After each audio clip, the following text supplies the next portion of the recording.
صحیح البخاری میں روایت موجود ہے، ابو داود، ترمذی، ابن ماجہ اور دیگر احادیث کی کتابوں میں یہ روایت ملتی ہے عشرہ ذی الحجہ کے حوالہ سے۔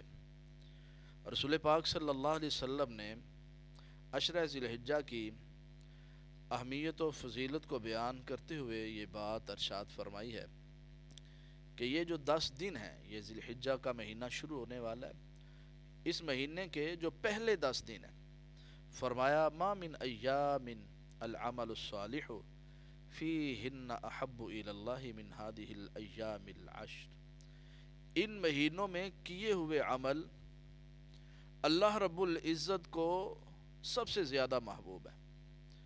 دوسرے دنوں میں جو انسان عمل کرتا ہے، جو مسلمان مومن نیک اعمال کرتے ہیں، ان تمام عملوں سے سب سے زیادہ جو اللہ کو محبوب عمل ہیں، ان دنوں میں کیے ہوئے عمل ہیں۔ حتیٰ کہ رمضان المبارک بھی ہے، رمضان المبارک کا آخری عشرہ بھی ہے۔ آپ اس حدیث کی شروحات پڑھ کے دیکھیں، آپ کو محدثین کا موقف ملے گا۔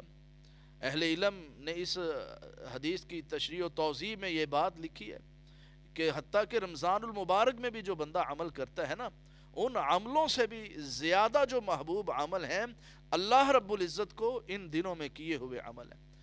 ان عملوں سے بھی زیادہ جو فضیلت کے حامل عمل ہے نا، ان دنوں میں کیے ہوئے عمل وہ زیادہ فضیلت رکھتے ہیں۔ جب اللہ کے رسول صلی اللہ علیہ وسلم نے یہ بات بیان فرمائی تو صحابہ کرام نے رسول پاک صلی اللہ علیہ وسلم سے عرض کیا وَلَا الْجِهَادُ فِي سَبِيلِ اللَّهِ، اے اللہ کے رسول صلی اللہ علیہ وسلم، جہاد فی سبیل اللہ سے بھی زیادہ محبوب ہے؟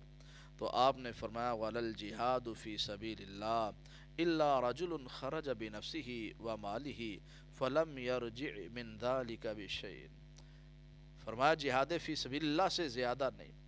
جہاد فی سبیل اللہ کرنے والا شخص اللہ کے راستے میں نکلا جہاد کرنے کے لیے، وہ خود بھی شہید ہو گیا، اس کا گھوڑا بھی مارا گیا، حتیٰ کہ جو بھی وہ ساتھ لے کر گیا اس میں سے کوئی چیز بھی واپس نہیں آئی۔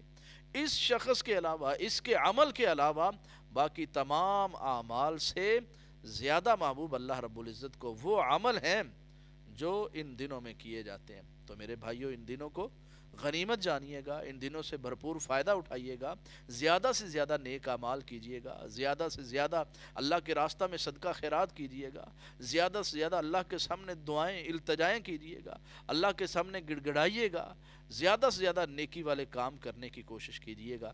اللہ رب العزت ہمیں عمل کرنے کی توفیق عطا فرمائے۔ وما توفیقی الا باللہ۔